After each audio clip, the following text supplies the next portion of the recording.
Bismillahirrahmanirrahim. This week, we're gonna discuss on the third chapter of the syllabus, which is business organization. You can find it in the textbook page 100. Okay, chapter 3, entrepreneurship, new ventures and business ownership. So basically, in this chapter, we'll take a look what is a small business, the importance of small business, popular areas of small business, the entrepreneurship, what are the goals of entrepreneurship, the characteristics of entrepreneurship, and we'll discuss on starting and operating new business, understanding the distinctive competencies, crafting a business plan, starting the small business, and then we'll take a look at trends, successes and failures in new ventures, which will touch on the trends in small business startups, the reasons for failures and success of the business, and the last topic will be on non-corporate business ownership. It's up to page 1, 2, 3. Page 1, 2, 3.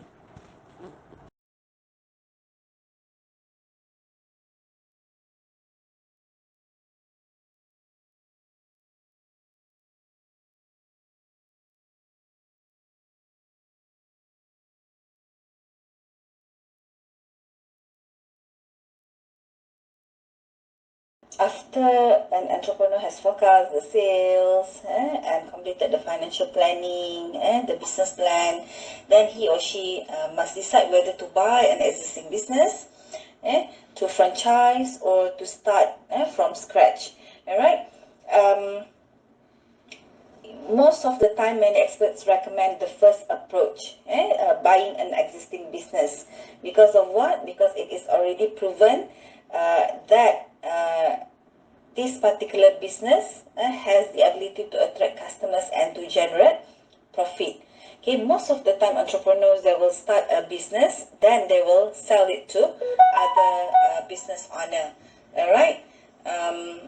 Because entrepreneur, they have so many ideas. So after selling this idea, they will start with another idea, or before selling, they already have few ideas, all right, in their mind. So usually they will run the business. Then when it is proven that the business has the ability to run, to have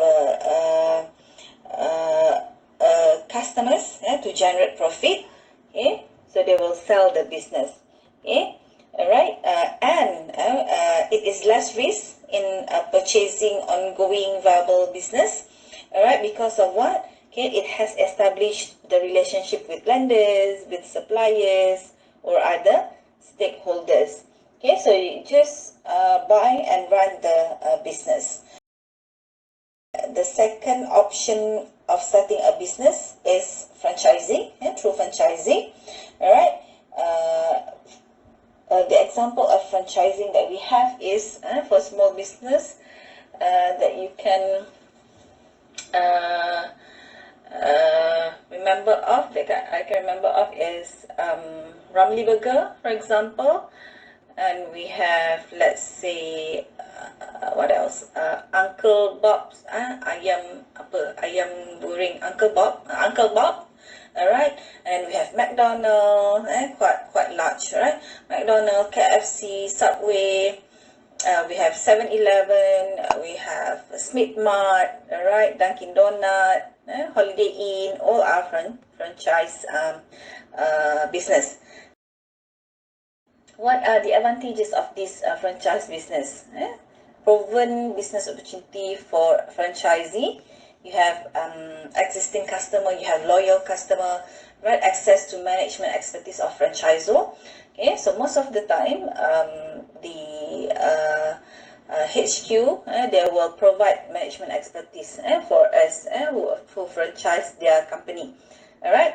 And then the disadvantages, of course, the startup cost for franchise purchase. it's very high. Okay, very high startup cost. Okay, ongoing payments to the franchisor. You need to pay them monthly or quarterly or yearly for the fee. Okay, and then management rules and restrictions on the franchisee. So you need to follow the rules and regulation, the procedures of that particular franchise company. Another choice of starting the small business is starting from scratch. What does it mean by starting from scratch? Okay, you have to start from zero. Okay, but you are free to choose the lenders, the equipments, the investors, the suppliers, the locations where you want to open the outlet, for example, to open the physical store, and the workers. You are free to choose the workers. Right, the disadvantage, okay, higher risk of business failure. Why? There's no proven proven ability to attract customers or to generate profit. All right, the advantage, you can avoid problems of an existing business. And let's say for an existing business, it has a problem with, let's say, previous grapevine, for example, so you can avoid from those problems. Okay. There are a few questions to be answered to start from scratch. Who and where are my customers? So you need to know who are your customers, your target market. Where are my customers, your target market? Where is the location of that target market? Okay, how much will those customers pay for my product? Okay, how much that they are willing to pay? Okay, 10 ringgit, 20 ringgit. So you need to ask. Okay, how much of my product can I expect to sell? Okay, who are my competitors? So you need to know who are your competitors. Okay, why will customers buy my product rather than the product of my competitors? So you need to have this kind of question in your mind so that you can sell your product. Okay, let's say your competitors are selling the product at 15 ringgit. So and then the quality, the material of the product is more or less the same.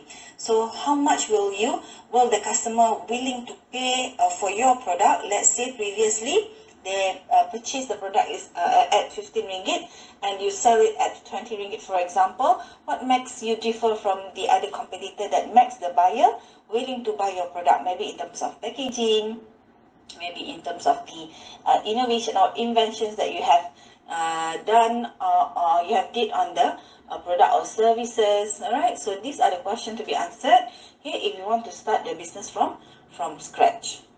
Okay, so that's all for starting the small business.